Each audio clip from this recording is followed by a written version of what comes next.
जय हिंद, जय भारत। आज का ये वीडियो खासकर आजकल के नौजवानों भाइयों के लिए है। मैंने काफ़ी टॉपिक्स के बारे में बात किया है, हमारे इंस्टाग्राम चैनल में हो गया, यूट्यूब में। तो आज का टॉपिक है, मैंने बहुत पॉपुलर और फेमस टॉपिक है टेस्टोस्टेरोन के बारे में।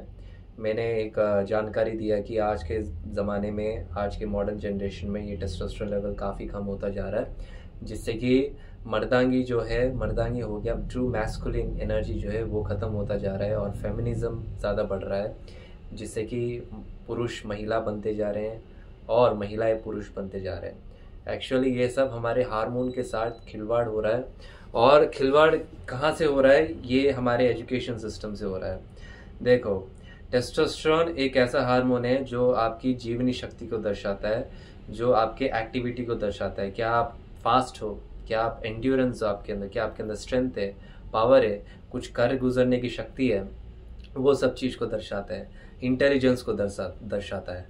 लेकिन जो 50 साल 100 साल पहले जो नौजवान थे, उनके अंदर एक जज्बा था, उनके अंदर एक पर्पस था। वो उन पूरे भारत को, पूरी दुनिया को हिलाने की क्षमता रखते थे अपने आविष्कारों से, अपने सोच से, अपने विचारों से। देखा जाए स्वामी विवेकानंद जी ने, और भगत सिंह जी ने, चंद्रशेखर आज़ाद जी ने, और उनसे भी पहले देखा जाए तो छत्रपति संभाजी महाराज। तो आजकल के नौजवानों को क्या हो गया है? तो देखा जाए तो डाटा की टेस्टोस्टेरोन लेवल, जो मर्दांगी का जो हार्मोन है, वो 100 साल पहले, कम से कम 100-150 साल पहले, अगर हमारे दादा परदादा के बारे में बात करें, उनका टेस्टोस्टेरोन लेवल कम से कम 2000-3000 नैनोग्राम पर डेसीलीटर था। लेकिन आज का जो एवरेज बताया जा रहा है वो 300-400 नैनोग्राम पर डेसीलीटर बताया जा रहा है, जो बिल्कुल भी एवरेज नहीं है, बहुत गिरा हुआ है। लेकिन आपको ब्रेन वॉश किया जा रहा है कि ये एवरेज है, ये हेल्थी है। तो आप कैसे अपने टेस्टोस्टेरोन लेवल को बढ़ा सकते हैं? मैंने पहले बोला कि एजुकेशन सिस्टम से। मैंने अपने, जब मैं स्कूल में पढ़ता था, तब actually it's common school, which means that वहाँ पे लड़के और लड़के दोनों पढ़ते थे। तो हमारी क्लास में जब लड़कियाँ थी, लड़कियों का अलग रो होता था, लड़कों का अलग रो होता था। तो मैं 9th तक पढ़ा मैं स्कूल में, फिर उसके बाद मैं बाहर होम स्कूलिंग करने चला गया था। तब तक मैंने कभी भी ऐसा नहीं देखा कि हमारे जो बॉयज़ का जो अलग ग्रुप होता था, पूरा बॉयज़ का जो मैं टोटल स्टूडेंट स्ट्रेंथ बोलता, वो गर्ल्स से बात करते थे, लेकिन कुछ काम हो तब बात करते थे, मतलब कॉपी हो गया कुछ देने के लिए, कुछ होमवर्क वगैरह उस चीज़ के लिए। लेकिन हमारा उनसे कोई लेना देना नहीं था। Actually that proves that you have a high testosterone. लेकिन आजकल मैं देख रहा हूँ कि काफ़ी, मतलब बचपन से, मतलब बात करने में कोई गलत नहीं है, लेकिन आप अपने अंदर सोच विचार क्या ला रहे हैं? महिलाओं का और लड़कियों का सोच विचार ही तो ला रहे हैं। जिस संगति में रहेंगे वहीं पे तो घुल मिलेंगे। तो ये कारण है कि आपका टेस्टोस्टेरोन लेवल कम हो रहा है। आप जितना महिलाओं के सोचों के साथ, सोच विचारों के साथ घुल मिलते रहेंगे, तो आपका टेस्टोस्टेरोन लेवल उतना कम होता जाएगा, क्योंकि आपके लाइफ में एक पर्पस नहीं मिलेगा। या तो आपको अट्रैक्शन है, या तो आपको कुछ और चीज़ है। तो वो अट्रैक्शन क्या करता है? आपके लाइफ में पर्पस को हिला देता है।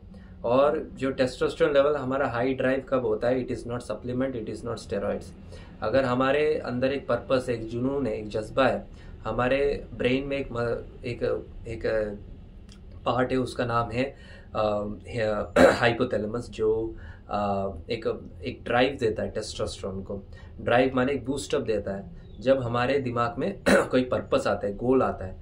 लेकिन जो ये अट्रैक्शन है, फीमेल अट्रैक्शन है, ये आपके पर्पसलेस बना देता है, जिससे कि आपका टेस्टोस्टेरोन लेवल उतना गिरता जा रहा है और हम अपने पूर्ण क्षमता पे नहीं आ रहे हैं। और यही एक कारण है कि हम नपुंसकता की तरफ बढ़ रहे हैं। तो आप अर्ली एज में, मैं बात कर रहा हूँ, टीनेज हो गया, टीनेज से लेके 25-26 साल तक, जितना आप लड़कियों से दूर रहेंगे इन अट्रैक्शन चीज़ों से, उतना आपके लिए बेटर रहेगा, उतना आपका टेस्टोस्टेरोन लेवल बढ़ेगा। आपको पहले ही एक दायरा बना के रख लेना, फिर आप जीवन में कुछ कर सकते हैं। आप जीवन में आए, लड़कियों के साथ रहना, शादी कर लेना, फिर मतलब जॉब कर लेना, ये करना, फिर बाद में जाके मरना ही है सबको। हम इसी चीज़ के लिए आए कि हम कुछ समाज में कुछ मैसेज देने के लिए आए। हमारा इंडिविजुअलिटी कहाँ है? हमारा यूनिकनेस कहाँ है? शक्ति है, शक्ति का यूनिकनेस कहाँ है? अगर मैं औरों की तरह ही मैं कुछ चीज़ें रिपीट करता रहूँ, हर चीज़ें रिपीट करता रहूँ, तो मेरा तो कोई अस्तित्व ही नहीं बचा ना। तो इसलिए मैं कह रहा हूँ कि जितना आप उस महिलाओं के सोच विचारों के दायरों से दूर रहेंगे, उतना आपका टेस्टोस्टेरोन लेवल बढ़ेगा, उतना आप अपने शरीर में उन्नति देखेंगे। धन्यवाद।